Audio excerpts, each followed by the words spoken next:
I want to walk you through the difference between AI-based search results and traditional search results.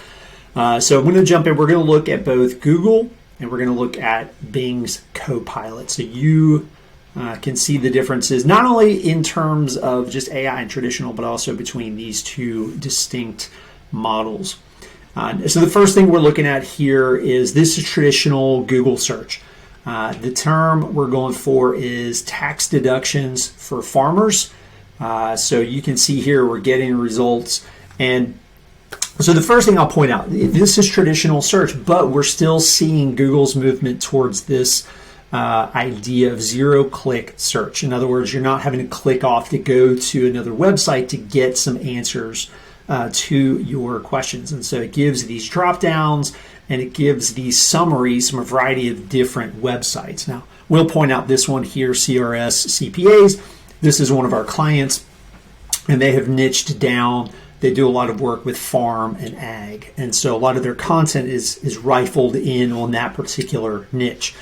But you can see here, you get these summaries. I can click here and I get even more. And then I've got this people also ask. And so we also talk about this idea of answer engine optimization. And the reason for that is because with voice searching on our phones through interacting with AI, it's more conversational. And so the questions we're asking are just that, they're questions, as opposed to short search phrases, which is what the search engines have traditionally been geared toward. And then we get down here and we have our list of different websites. So not anything dramatic there. And what's interesting is right now, even with Google's SGE, same search term, initially we get the same results. We get the same layout. We get these questions. Only here, it's giving us an opportunity to ask some follow-up questions. Now, I think the degree of the answers you get and how interactive the AI component is for Google is going to depend on the search term and query that you're using. But for right now, you can see it's here as a means to get a follow-up. So I'm just going to ask it, what about farm vehicles? Now, again, it already has context because we're talking about farm tax deductions. And so you can see now it's going to pull, it's going to give me a summary from this particular website here, and then it's going to give me more drop downs that I can choose from, other websites that I can go to. But again, for some people there may be enough of an answer here between these questions that they don't they don't feel the need to go to any of these other sites. But what's interesting here too is it does only give a handful. Now I can show more and get more pages. But if you look at the majority of what it's providing here, it's these question and answer type formats. And there's only really, other than this website up here, there's only 3 websites listed in this section that they're referring to directly. And then if I wanted to ask another question, I could drill in. All right, so now let's take a look at how Bing is incorporating AI-based search results and conversation into its search.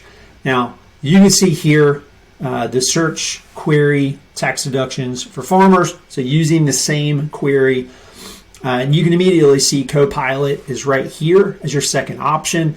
And so now you can see I'm getting this initial summary. So it's putting chat right here front and center. Of course, I get people also ask. So we see a similar type of thing. They lay it out a little differently than Google does.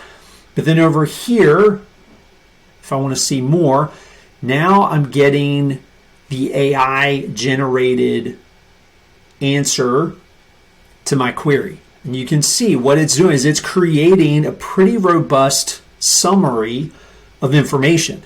I can hover over each of these things and it's going to tell me where it's getting the links from or other search queries that it's pulling from. And down here, it's giving me the links from which it's gathering this information. And so in a sense, this is becoming more efficient because it will search multiple sites for me that I don't have to go and search to get this type of a summary. You can see our client website here also showing up. But if I wanted to dig into this, I could ask it a follow-up question. How do I keep track of my expenses as a farmer? So it will provide prompts that may be of interest, or I can say, let's chat. And now I can ask it, please tell me more about farm vehicle deductions. And let's see what it comes up with. So here again, we can see it is providing a good summary. It's pulling from a handful of different websites here. And so this gives you a good perspective, a good understanding of how AI-based search, especially with Copilot right now, is really eliminating the need in some cases for somebody to go to a website. And so that's why it's important that your content is effective at answering questions, that it's demonstrating expertise, authority, trustworthiness, all the things that the search engines are looking for, and that you're answering questions, because that's ultimately what this comes down to is, are you answering the questions that people are asking? Are you providing content that Bing and Google are going to consider the authoritative sources that they can include in their summaries and search results? This is going to come down to being in those first 3 slots on page 1 of any sort of search result with the search engines. That's where people are going to go primarily. And people are going to go to those sites that the search engines that the AI is pulling from as sources because they're seen as authoritative.